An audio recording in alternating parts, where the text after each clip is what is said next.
Hello, David Fife with Lake Country Acupuncture here for a slight variation on the healthy tip of the day. I wanted to discuss a little bit of the philosophy behind Chinese medicine, and some of the philosophical tidbits can be found in a lot of literature. Today I've got a book called Entering the Tao with Hua Qing Mi, and this book is going to touch on some of the philosophical elements. So I don't want to draw this out too long, so I'll just read this portion. It's called Spiritual Tipsiness, and I think it's important that we understand the spiritual element of some of this stuff and some of the philosophy stuff because it's all part of the same system. So I'll read this to you. I hope you enjoy it. Spiritual tipsiness. Life as it is sometimes boring, uncomfortable, or tedious, with lots of work and unpleasant environments, situations, or people. Hasn't that been your experience sometimes? So how do you handle living an ordinary, normal life amid the harsh world? You sometimes need a special thing. To support their being in the real world, some directly use alcohol or drugs, others turn to religious numbness, while some join a persecuting force to try to reorder or change the world. However, a Taoist uses a specially made wine that he brews from his wisdom to be able to allow the world to be harsh, people to be cruel, and situations to push him. The effect of Taoist special wine might be the great virtuous fulfillment of forgiveness.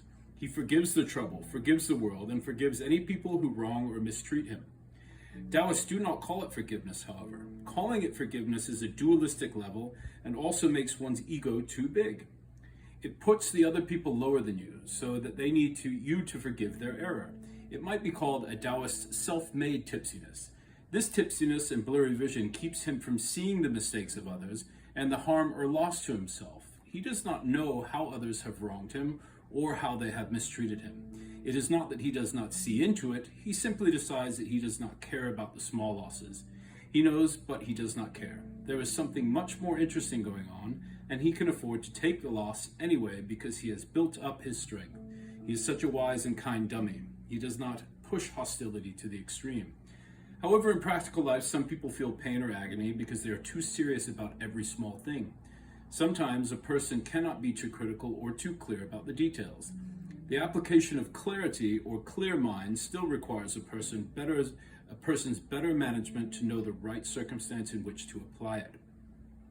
So when one's spiritual tipsiness is applied to the right spot, it can be lubricating, useful, or helpful.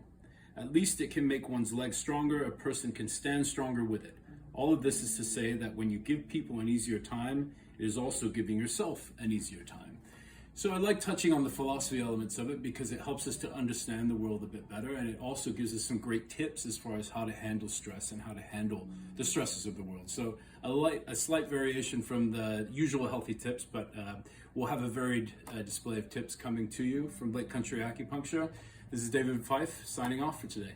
Have a great day.